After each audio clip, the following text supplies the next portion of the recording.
Friends, अगर आप 11th-12th NCERT physics subject पढ़ना चाहते हो तो यहाँ पर मैंने चैप्टर वाइज प्लेलिस्ट बना कर रखी है। उस प्लेलिस्ट में अगर आप जाके देखोगे तो आपको वहाँ पर टॉपिक वाइज वीडियोस मिल जाएंगे। साथ ही में इस फॉर एग्जांपल आपको जो एक्सरसाइज का फर्स्ट क्वेश्चन है तो उसका भी अलग से आपको वीडियो मिल जाएगा।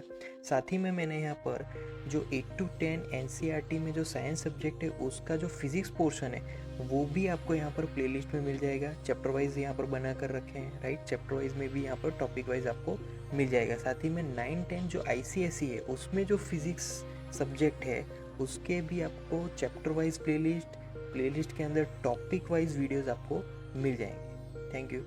Hello friends, thank you for being with us. तो ये जो आज का पेपर है वो 4 सितंबर शिफ्ट 2 का है।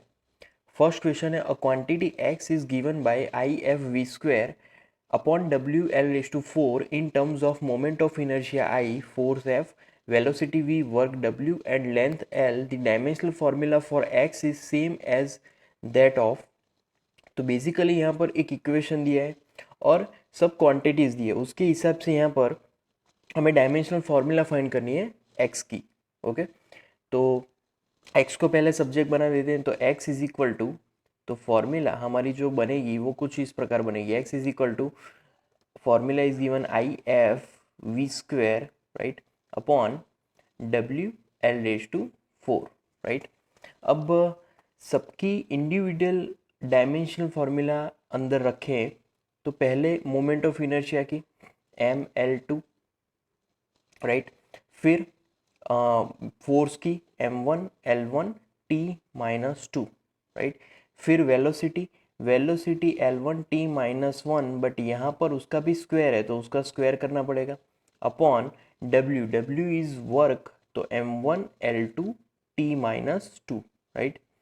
और फिर यहाँ पर L4 it is as it is L4, उसका डायमेंशन सेम होगा क्योंकि वो लेंथ है, राइट।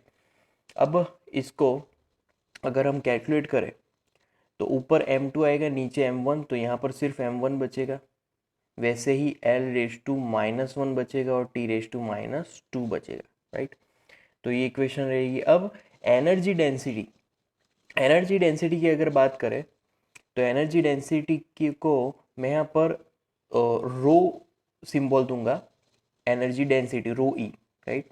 तो एनर्जी डेंसिटी बेसिकली फॉर्मूला है energy upon volume, that is energy density. Okay, तो इज इक्वल टू एनर्जी, उसका dimension m1 l2 t minus 2 और वॉल्यूम का डायमेंशन है L3, राइट। तो यहाँ पर m1 l minus 1 t minus 2। अब ये जो फॉर्मूला हमें मिली ये एग्जैक्ट फॉर्मूला है विच इज x, तो x इज इक्वल टू रो ई। तो यहाँ पर थर्ड ऑप्शन मैच हो रहा है एनर्जी डेंसिटी का। वैसे हम यहाँ पर इस क्वेश्चन में बारी बारी की से हमें फर्स्ट लेना पड़ेगा, सेकंड लेना पड़ेगा, थर्ड और फिर फोर्थ लेना पड़ेगा और फिर हमें पता चलेगा। क्योंकि मुझे पता था कि थर्ड ऑप्शन यहाँ पर मैच होने वाला है इसीलिए मैंने डायरेक्ट थर्ड ऑप्शन चूज किया था, राइट। नेक्स्ट क्वेश्चन में, a series LR circuit is connected to a battery of EMF V. If the circuit is switched on at t is equal to 0, then the time at which the energy stored in the inductor reaches 1 by n times of its maximum value is. Okay, तो पहले तो maximum value की यहाँ पर formula अगर लिखे तो u maximum is equal to, formula होगी हाफ एल आई स्क्वायर। तो यहाँ पर जो करंट होगा वो भी मैक्सिमम होगा। अब करंट की अगर बात करें तो LR सर्किट में करंट की फॉर्मूला होगी I is equal to I maximum bracket 1 minus E raise to minus R T upon L, right. ये फॉर्मूला होगी। अब यहाँ पर जो U है, जो हमारी एनर्जी है, वो एनर्जी होने वाली है मैक्सिमम एनर्जी के nth टाइम्स, क्योंकि यहाँ पर गिवन है। तो U जो है वो नई एनर्जी um अपॉन एन।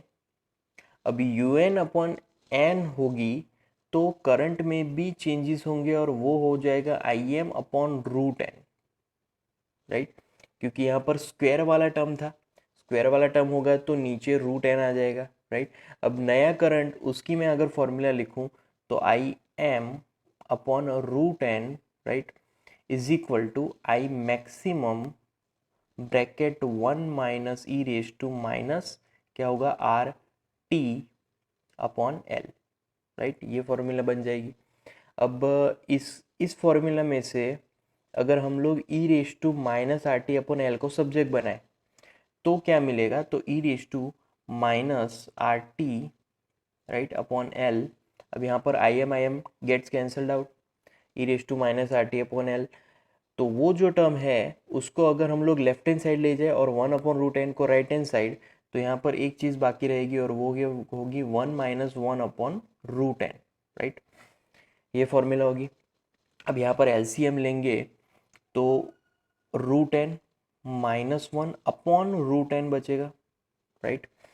अब जो ई रेज टू एक्सपोनेंशियल वाला टर्म है उसको अगर मुझे रिमूव करना है लेफ्ट हैंड साइड से, क्योंकि लेफ्ट हैंड साइड क्या है, e raise to minus R T upon L. तो जब कोई भी एक्सपोनेंशियल वाला टर्म हम लोग रिमूव करेंगे तो राइट हैंड साइड लॉग वाला टर्म आएगा। तो यहाँ पर देखते हैं कि ये टर्म कैसे चेंज होता है, राइट। तो यहाँ पर लेफ्ट हैंड साइड अब आया जाएगा minus R T upon L is equal to L N log bracket √n minus 1/√n, right. ये टर्म बाकी मिलेगा। टी को सब्जेक्ट बनाएंगे तो T is equal to L upon R L N. अब नेगेटिव टर्म हमने लॉग के अंदर रख दिया। अगर नेगेटिव टर्म हम लॉग के अंदर रखेंगे तो वहाँ पर जो सब्ट्रैक्शन है, जो डिवीज़न है, सॉरी, तो डिवीज़न में चेंजेस हो जाएगा। न्यूमरेटर डिनोमिनेटर बन जाएगा, डिनोमिनेटर न्यूमरेटर बन जाएगा। तो यहाँ पर √n ऊपर आएगा अभी और √n माइनस 1 नीचे आएगा। तो यहाँ पर नेगेटिव टर्म गायब हो जाएगा, राइट। तो अब यहाँ पर हमें मैच करना है कि कौन सा ऑप्शन यहाँ पर मैच हो रहा है। तो देख सकते हैं आप लोग सेकंड ऑप्शन यहाँ पर मैच हो रहा है। So that is our final answer. Next question में find the binding energy per nucleon for Sn, mass of proton mp, mass of neutron given, mass of tin nucleus it is also given, right। तो यहाँ पर binding energy हमें find करनी है। Binding energy की पहले तो फॉर्मूला अगर लिखे तो binding energy is equal to mass defect into c square, right. अब मास डिफेक्ट तो इज इक्वल टू फॉर्मूला होगी उसकी Z M P plus A minus Z M N, right. ये फॉर्मूला हो जाएगी। अब यहाँ पर उसको कैलकुलेट करें तो is equal to Z tin का जो एटॉमिक नंबर है that is 50, it is given. mp मतलब mass of that given particular tin and sorry here mass of proton है, तो मास ऑफ प्रोटॉन कितना है 1.00783 mass of proton, right. Plus A minus Z. अब ए minus Z मतलब कि 120 minus 50, तो यहाँ पर 70 होगा, 70 इंटू एम एन। तो मास ऑफ न्यूट्रॉन है 1.00867, राइट। तो यहाँ पर कैलकुलेशन के बाद हमें टर्म मिलने वाली है, right, that is our mass defect. अब यहाँ पर बेसिकली हमें फाइंड करना है बाइंडिंग एनर्जी। तो बाइंडिंग एनर्जी अगर फाइंड करें तो ये सारी की सारी टर्म इनटू हमें यहाँ पर पहले तो नेगेटिव से उसको यहाँ पर सब्ट्रैक्ट करना है, राइट। तो 50 इंटू मतलब पूरा ये अगर इस टर्म को हम लोग x ध्यान में रख ले तो x फिर क्या करना है माइनस जो हमारा मास एक्चुअली गिवन है वो मतलब कि 119.902199 जो भी है, राइट, इनटू 931, क्योंकि सी स्क्वायर का जो एनर्जी वैल्यू है that is 931 mega electron volt. So यहाँ पर after calculation we will get binding energy, right. X हमें पता है, एक्स मतलब कि ये पूरी कैलकुलेशन।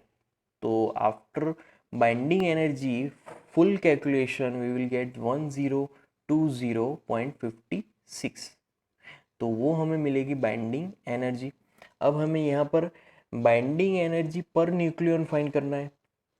तो बाइंडिंग एनर्जी पर न्यूक्लियन मतलब के कैपिटल है, तो 1020.56 अपॉन कैपिटल ए इज 120, तो 120 इज इक्वल टू यहाँ पर मिलने वाला है 8.5 मेगा इलेक्ट्रॉन वोल्ट। तो सेकंड ऑप्शन इसके साथ मैच हो रहा है, so that is our final answer. Next question में a small ball of mass m is thrown upward with velocity u from the ground. The ball experiences a resistive force m k v square where v is its speed. The maximum height attained by the ball is okay तो यहाँ पर maximum height कितनी attain होगी, तो यहाँ पर अगर diagram draw करें तो उसके हिसाब से जो बॉल है वो यहाँ से ऊपर जा रहा है, राइट, u इनिशियल वेलोसिटी है। अब यहाँ पर उसकी जो फाइनल वेलोसिटी है मैक्सिमम हाइट पे वो तो ज़ीरो हो जाएगी मैक्सिमम हाइट पे, तो वही मैक्सिमम हाइट यहाँ पर हमें फाइंड करनी है कैपिटल H, राइट। ओके अब यहाँ पर एक्सेलरेशन की अगर बात करें तो टोटल एक्सेलरेशन मतलब कि a इज इक्वल टू यहाँ पर एक तो ग्रेविटेशनल एक्सेलरेशन लगेगा g प्लस के वी स्क्वायर, राइट, क्योंकि यहाँ पर फोर्स गिवन है तो उसमें से एक्सेलरेशन होगा के वी स्क्वायर। जो टोटल फोर्स है F is equal to m के वी स्क्वायर जो कि अपवर्ड डायरेक्शन में है और उसका जो वेट है जो डाउनवर्ड डायरेक्शन में, इसीलिए नेगेटिव, सो एम के we square minus M G, right. अब एक्सेलरेशन को अगर सब्जेक्ट बनाए तो acceleration vector A is equal to vector F upon simple M. तो यहाँ पर नेगेटिव को अगर हम लोग सब्जेक्ट बनाए तो यहाँ पर ब्रैकेट में के वी स्क्वायर प्लस जी आ जाएगा, राइट। तो यहाँ पर एक्सेलरेशन की हम यहाँ पर ये फॉर्मूला मिली हमें। अब जो एक्सेलरेशन के फॉर्मूला के हिसाब से जो लेफ्ट हैंड साइड है वो वेक्टर ए है, राइट। तो यहाँ पर फॉर्मूला मिलेगी बी। तो एक्सेलरेशन जो है वो है actually basically D V by D H, velocity का ही यहाँ पर वो डेरिवेशन है, D V by D H is equal to right hand side है negative K we square plus G, right. तो यहाँ पर के वी स्क्वायर प्लस जी मिलेगा। दूसरी चीज़ कि यहाँ पर जो एम जी है वेट और एम के वी स्क्वायर है दोनों ही एक ही डायरेक्शन में है और वो डायरेक्शन है नेगेटिव, मतलब कि डाउन साइड डायरेक्शन है। तो यहाँ पर एम के वी स्क्वायर भी नेगेटिव होगा, तो यहाँ पर मैं लिख रहा हूँ नेगेटिव साइन, राइट, एम के वी स्क्वायर। तो इसीलिए फिर नेगेटिव हम लोग कॉमन निकाल दे तो अंदर सारे टर्म्स पॉजिटिव होंगे। ओके वापस यहाँ पर पहुँच जाते हैं। तो यहाँ पर दोनों जगह पर मैं इंटीग्रेशन करने वाला हूँ, राइट। तो integration dv upon dh is equal to integration negative bracket K we square plus G. अब यहाँ पर dh राइट हैंड साइड और K we square plus G left hand side, क्योंकि यहाँ पर ये जो टर्म है वो लेफ्ट हैंड साइड आने के बाद ही उसका इंटीग्रेशन होगा। ये यहाँ पर integration v dv upon K we square plus G, right, is equal to integration D H. अब ये जो इंटीग्रेशन है वो कहाँ से है, 0 टू एच मैक्सिमम हाइट तक, और यहाँ पर जो इंटीग्रेशन है वो initial velocity to final velocity मतलब के 0 तक, राइट। अब यहाँ पर जो वो टर्म है वो अगर फिर से लिखे तो u to 0 v D V upon K V square plus G is equal to negative integration D H 0 to capital H, right.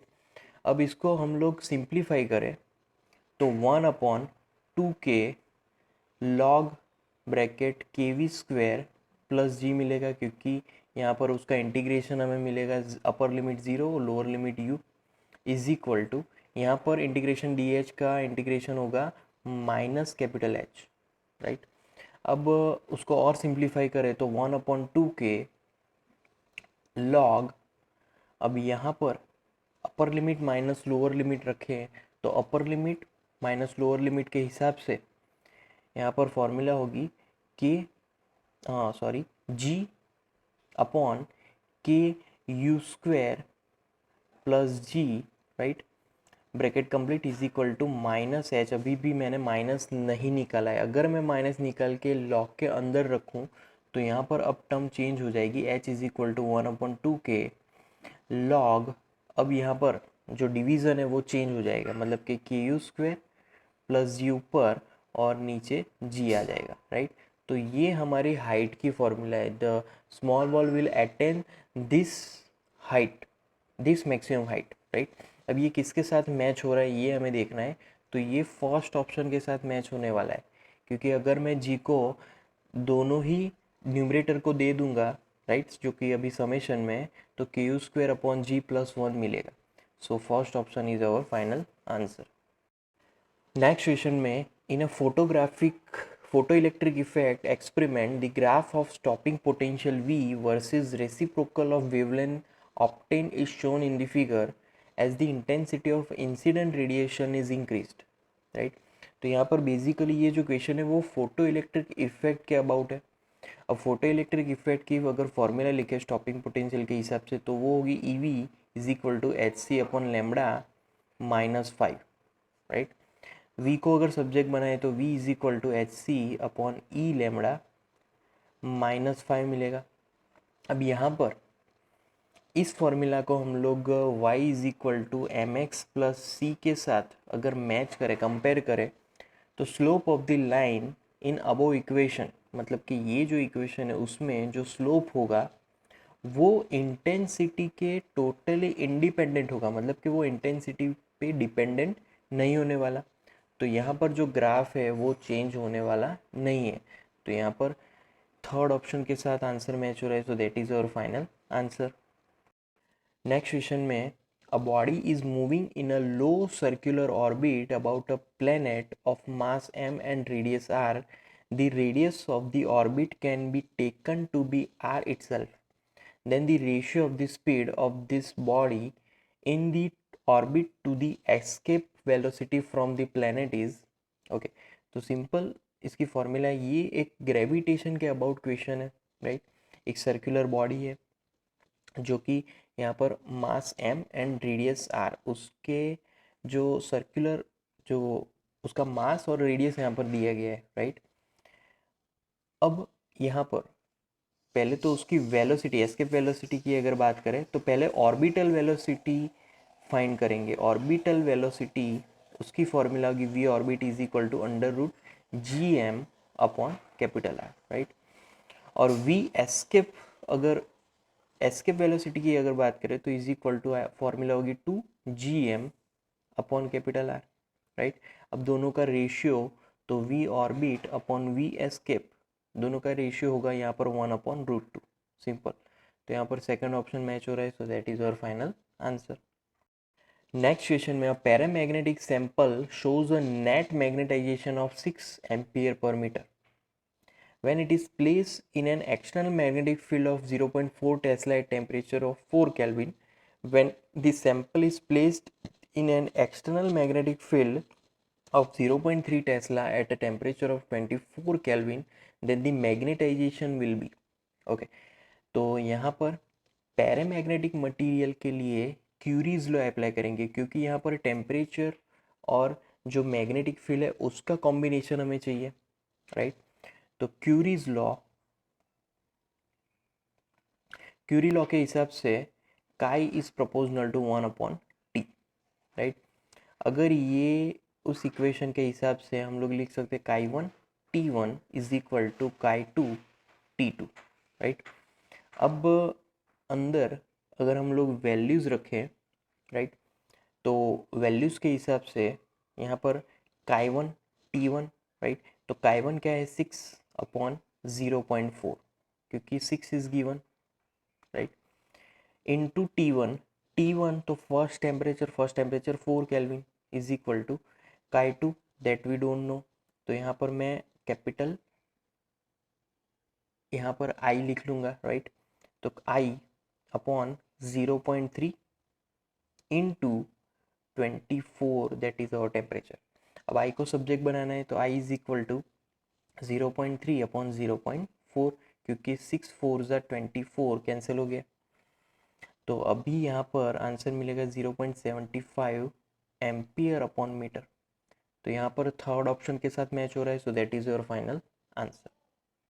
Next question में the value of current I1 flowing from A to C in this circuit diagram is, तो A to C का यहाँ पर हमें current find करना है। A to C मतलब कि ये वाला जो वायर है वो, राइट। तो voltage across A to C that is मतलब यहाँ पर मैं लिख सकता हूँ VAC इज इक्वल टू, यहाँ पर मिलेगा 8 वोल्ट, क्योंकि ये यहाँ से कनेक्टेड है डायरेक्टली, तो उसका जो वोल्टेज होगा वो डायरेक्ट ईएमएफ होगा 8 वोल्ट, राइट। अब रेजिस्टेंस आर ए सी के बीच का रेजिस्टेंस, तो यहाँ पर 4 + 4, क्योंकि 4 और 4 दोनों ही दूसरे किसी भी वायर से कनेक्टेड नहीं है, ऊपर नीचे कोई भी वायर से कनेक्टेड नहीं, तो वो दोनों सीरीज कनेक्शन हो जाएंगे, तो 4 + 4 वो होगा 8 ओम, राइट। अब करंट करंट फॉर्मूला होगी V/R, voltage upon resistance, right. तो वोल्टेज कितना है 8, रेजिस्टेंस कितना है 8, तो यहाँ पर जो करंट फ्लो होने वाला है वो होगा 1 ampere. So second option match हो रहा है यहाँ पर, so that is our final answer. Next question में a particle of charge Q and mass M is subjected to an electric field, तो यहाँ पर इलेक्ट्रिक फील्ड की फॉर्मूला दी गई है, right. In the x direction where A and E0 are constants, initially the particle was at rest at x is equal to 0. Other than the initial position, the kinetic energy of the particle becomes 0 when the distance of the particle from the origin is.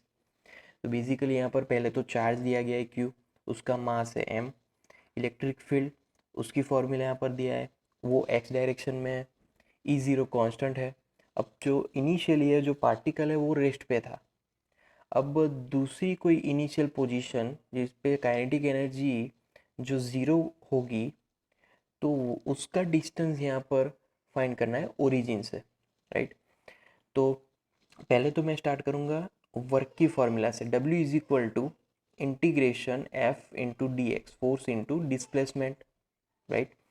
तो force की यहाँ पर जो formula होगी वो होगी charge into electric field into D X, तो is equal to Q E0 subject, क्योंकि इलेक्ट्रिक फील्ड की फॉर्मूला में E0 कांस्टेंट है, ब्रैकेट यहाँ पर x0 माइनस AX0⁻³ ये डायरेक्ट मैंने यहाँ पर फॉर्मूला लिखी है, एक्चुअली यहाँ पर पहले इंटीग्रल टर्म्स आएगा, तो इंटीग्रल टर्म के हिसाब से इंटीग्रेशन यहाँ पर 0 to XO bracket 1 minus AX² into dx होगा, राइट। अब इज इक्वल टू QE0, अब इंटीग्रेशन 1 dx, तो इंटीग्रेशन 1 dx उसका इंटीग्रेशन होगा bracket XO, right, minus x² का इंटीग्रेशन वो होगा A इंटू XO⁻³ राइट, वो फॉर्मूला होगी। अब यहाँ पर जो काइनेटिक एनर्जी का चेंज होगा that is 0, work energy that is also 0, अगर काइनेटिक एनर्जी का चेंज 0 होगा तो वर्क भी 0 होगा, तो XO इज इक्वल टू, अब यहाँ पर लेफ्ट हैंड साइड हमें 0 ले लेना है, तो बाकी सब टर्म 0 हो जाएगी, तो XO इज इक्वल टू बाकी बचेगा √3/A, so √3/A that is our distance of particle from the origin where kinetic energy becomes 0, right। तो यहाँ पर सेकंड ऑप्शन मैच हो रहा है, so that is our final answer। Next question में consider two uniform disc of the same thickness and different radii R1 is equal to R and R2 is equal to alpha R made of the same material if the ratio of their moments of inertia I1 and I2 respectively about their axis is I1/I2 is equal to 1/16, then the value of alpha is okay। तो basically यहाँ पर दो disc दिए, दोनों uniform है, same thickness वाली है, उनके जो रेडियाई है वो थोड़े अलग अलग है, एक का आर है दूसरे का अल्फा आर। अब यहाँ पर अगर जो मोमेंट ऑफ इनर्शिया है दोनों का उसका जो रेशियो है वो यहाँ पर दिया है, तो हमें अल्फा फाइंड करना है। तो पहले तो फर्स्ट डिस्क की अगर बात करें मोमेंट ऑफ इनर्शिया की, तो I1 is equal to mr²/2 is equal to, अब मास मतलब कि density into area into thickness into R², right. अब ये फॉर्मूला कहाँ से आई, rho into pi R square into T, तो pi R square into T ये वॉल्यूम है, राइट, इंटू डेंसिटी, तो density is equal to mass per volume, अगर मास को सब्जेक्ट बनाएंगे तो डेंसिटी इंटू वॉल्यूम हो जाएगा, राइट, अपॉन यहाँ पर 2 है तो एज इट इज़ 2, तो फॉर्मूला के हिसाब से हम लोग लिख सकते हैं I proportional to R raise to 4, right, तो I1 अपॉन I2 is equal to R1 raise to 4 upon R2 raise to 4। अब R1 upon R2 raise to 4, अब I1 अपॉन I2 इज गिवन 1 अपॉन 16, तो 1 अपॉन 16 लिख सकते हैं यहाँ पर, राइट। अब यहाँ पर R1 upon R2 fourth quadrant root लेना है यहाँ पर, तो यहाँ पर 1 अपॉन 2 आ जाएगा, इसीलिए R1 अपॉन R2, सो 1 अपॉन 2, सो यहाँ पर अगर अल्फ़ा की अगर हम बात करें तो alpha that is our 2, right, क्योंकि R1 अपॉन R2 यहाँ पर लिया है, अगर R1 अपॉन R2 मैं इक्वेशन के हिसाब से लूँगा तो क्या मिलेगा, R अपॉन अल्फ़ा आर, तो R अपॉन अल्फ़ा आर मतलब कि 1 अपॉन अल्फ़ा, अब दोनों को अगर कंपेयर करें तो अल्फ़ा इज इक्वल टू 2, तो यहाँ पर थर्ड ऑप्शन मैच हो रहा है, so that is our final answer. Next question में to identical cylindrical vessels are kept on the ground and each contain the same liquid of density D. The area of base of both vessels is S, but the height of liquid in one vessel is x1 and in other x2. When both cylinders are connected through a pipe of negligible volume very close to the bottom, the liquid flows one vessel to the other until it comes to equilibrium at a new height. The change in energy of the system in the process is, तो यहाँ पर पहले तो दो cylinders given है, right, उनके जो vessels है उनको यहाँ पर ग्राउंड पे रखा है, अब दोनों की जो लिक्विड है उनके डेंसिटी सेम है, एरिया जो कि वेसल्स का जो एरिया है, right, is S, but the height of the liquid in one vessel, एक वेसल का हाइट है x1 और दूसरे का है x2. When both cylinders are connected through a pipe negligible volume very close to the bottom, the liquid flows one vessel to the other until it comes, तो मतलब कि यहाँ पर बॉटम से दोनों ही वेसल को यहाँ पर कनेक्ट किया है, राइट, एक पाइप के थ्रू, तो यहाँ पर एक वेसल में से दूसरे वेसल में लिक्विड फ्लो होने वाला है, तो नई इक्विलिब्रियम हाइट क्या है वो हमें यहाँ पर फाइंड करनी है, the change in energy of the system in the process is, okay, तो एनर्जी कितनी चेंज हुई वो भी हमें यहाँ पर फाइंड करना है, तो पहले तो यहाँ पर जो सिस्टम है वो कैसे कनेक्ट किया है वो देख लेते हैं, पहले तो ये पहला वेसल है, राइट, तो दैट इज x1, तो x1 जो हाइट है वो लिक्विड की हाइट है x1, दूसरी height x2, this is x2, right, अब यहाँ पर ये दूसरी चीज़ कनेक्टेड है XF फाइनल, क्योंकि यहाँ पर जो चेंज होने वाला है फ्लो की वजह से वो चेंज है XF, राइट, ओके, अब energy UI is equal to rho S x1 into G into x1 by 2 plus rho S x2 into G, right, into x2 by 2, right, ये पूरी फॉर्मूला होगी इनिशियल एनर्जी के हिसाब से। अब final energy के हिसाब से फॉर्मूला होगी U F is equal to rho S X F into G X F by 2 into 2, right. अब वॉल्यूम कंजर्वेशन लॉ के हिसाब से यहाँ पर S X one plus S S two is equal to S two into X F, right, ये formula हो गया। अभी अभी इस फॉर्मूला में जो अगर एवरेज हम लोग निकाले एक्स एफ का, तो X F average is equal to X one plus X two by 2, right. अब डेल्टा यू मतलब कि चेंज इन एनर्जी, तो delta U is equal to rho S G common bracket x1 upon 2 square plus x2 square upon 2 minus X F square, right.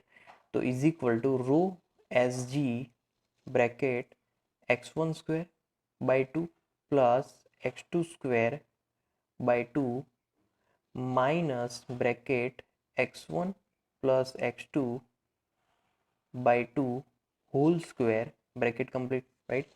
अब यहाँ पर इसको अगर calculate करें तो कैलकुलेशन के हिसाब से यहाँ पर जो ब्रैकेट में जो टर्म्स होंगे वो चेंजेस होंगे यहाँ पर x1 square by 2 plus x2 square by 2 minus x1 into x2, right. और उसके बाद अगर इसको हम लोग सिंप्लीफाई करें तो सिंप्लीफाई में यहाँ पर इज इक्वल टू आंसर मिलेगा rho S G upon 4 x1 minus x2 whole square, right. तो ये ऑप्शन कौन से ऑप्शन के साथ मैच हो रहा है, ये आंसर यहाँ पर सेकंड ऑप्शन के साथ मैच हो रहा है, so that is our final answer. Next question में, a person pushes a box on a rough horizontal platform surface. He applies a force of 200 Newton over a distance of 15 meter.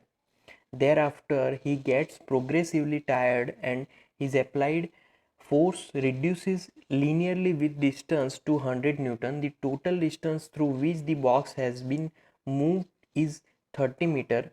What is the work done by the person during the total movement of the box? एक person है, वो box को यहाँ पर horizontally surface पे move कर रहा है, वो 200 न्यूटन जितना फोर्स अप्लाई कर रहा है और डिस्टेंस कवर हो रहा है 15 मीटर जितना, राइट। अब यहाँ पर वो जो पर्सन है वो धीरे धीरे थक रहा है, तो वो 100 न्यूटन तक फोर्स अप्लाई कर पाता है, राइट। सो यहाँ पर जो टोटल डिस्टेंस मूव हुआ है वो 30 मीटर। तो पर्सन का उस बॉक्स पे कितना वर्क हुआ ये हमें यहाँ पर फाइंड करना है, राइट। तो यहाँ पर पहले तो फोर्स अगर लिखे तो F is equal to 200 newton. अब ये 200 न्यूटन कहाँ से कहाँ तक, तो 0 less than equal to x less than 15 तक, 15 मीटर तक इतना फोर्स अप्लाई हुआ था, राइट। तो यहाँ पर इज इक्वल टू 200, फिर जो फोर्स अप्लाई हो रहा है मैं उसकी यहाँ पर पूरी इक्वेशन लिख रहा हूँ, 100/15 x माइनस 15, और ये force 15 less than equal to x less than equal to 30 पे मीटर पे अप्लाई हुआ है, राइट। अब वर्क की अगर बात करें तो W is equal to integration F into D X, work हमें यहाँ पर फाइंड करना है, तो इज इक्वल टू इंटीग्रेशन यहाँ पर होगा 0 to 15 तक, राइट। तो 200 dx plus integration 15 to 30, right, 300 minus 100 upon 15 into x into D x, right. यहाँ पर लास्ट में डी एक्स आएगा। अब यहाँ पर इसको सिंप्लीफाई करें तो सिंप्लीफिकेशन में is equal to 200 into 15 plus 300 into 15 minus 100 upon 15 into 30 square minus 15 square upon 2, ये पूरा उसका सिंप्लीफिकेशन होगा, राइट। अब उसका फिर से सिंप्लीफाई करें तो 3000 प्लस 4500 माइनस 2250, राइट। तो after calculation we will get 5250 joule. 5250 मतलब कि फोर्थ ऑप्शन यहाँ पर मैच हो रहा है, so that is our final answer. Next question में, match the thermodynamic process is taking place in a system with the correct condition in the table. Delta Q is the heat supplied, delta W is the work done and delta U is change in internal energy of the system. Okay, तो यहाँ पर हमें match the following जैसा ही करना है। तो पहला है एडियाबेटिक। अब एडियाबेटिक प्रोसेस मतलब कि delta Q is equal to 0, तो ये मैच हो रहा है बी के साथ, क्योंकि वहाँ पर कोई भी हीट का एक्सचेंज नहीं होता है, एडियाबेटिक है, तो इसीलिए डेल्टा क्यू वहाँ पर 0 होगा। फिर आइसोथर्मल, आइसोथर्मल मतलब कि temperature will be remain 0। Isothermal में अगर टेम्परेचर 0 है ना, तो डेल्टा यू फॉर्मूला के हिसाब से F/2 NR डेल्टा टी, क्योंकि ये इंटरनल एनर्जी की फॉर्मूला है। अगर यहाँ पर डेल्टा टी 0 है तो डेल्टा यू भी 0 है, तो आइसोथर्मल में डेल्टा यू 0 मिलने वाला है, राइट। तो यहाँ पर डेल्टा यू 0 कहाँ पर है, डी ऑप्शन में। फिर है आइसोकोरिक प्रोसेस। आइसोकोरिक प्रोसेस मतलब कि डेल्टा वी ज़ीरो, क्योंकि वॉल्यूम कांस्टेंट होगा। डेल्टा वी अगर ज़ीरो है तो W is equal to integration P D V के हिसाब से W भी ज़ीरो हो जाएगा, वर्क ज़ीरो। तो वर्क अगर ज़ीरो है आइसोकोरिक प्रोसेस में तो वो ए के साथ मैच्ड है। फिर आता है आइसोबैरिक प्रोसेस। आइसोबैरिक प्रोसेस मतलब कि प्रेशर रिमेन्स कांस्टेंट। प्रेशर अगर कांस्टेंट है तो delta P is equal to zero. तो वर्क की फॉर्मूला की अगर बात करें तो W is equal to P into delta V, but pressure तो कांस्टेंट ही है इस फॉर्मूला में, तो वो नॉन ज़ीरो हो जाएगा वर्क की फॉर्मूला, राइट। फिर डेल्टा यू की अगर बात करें तो delta U is equal to, उसकी फॉर्मूला है F/2, right, N R delta T. मतलब उसको अगर और सिंप्लीफाई करें, राइट, तो और सिंप्लीफिकेशन में delta U is equal to F/2 P delta V. अब अगेन इस फॉर्मूला में भी प्रेशर कांस्टेंट ही है तो वो नॉन ज़ीरो ही रहेगा, राइट। तो डेल्टा यू भी नॉन ज़ीरो। अब डेल्टा क्यू की बात करें तो डेल्टा क्यू की फॉर्मूला है N into C P delta T. तो यहाँ पर भी प्रेशर का, यहाँ पर कोई प्रेशर भी कांस्टेंट ही है इस फॉर्मूला में भी, क्योंकि ये सी पी है, राइट, सी पी। तो ये भी नॉन ज़ीरो टर्म हो जाएगी। अब नॉन ज़ीरो टर्म वाले जो ऑप्शन है वो है सी, राइट। तो पहला बी के साथ, राइट, तो पहला बी के साथ मतलब कि 1 और 4th ऑप्शन में से कोई एक होगा। फिर दूसरा डी के साथ, तो यहाँ पर 4th मैच हो रहा है, so that is our final answer.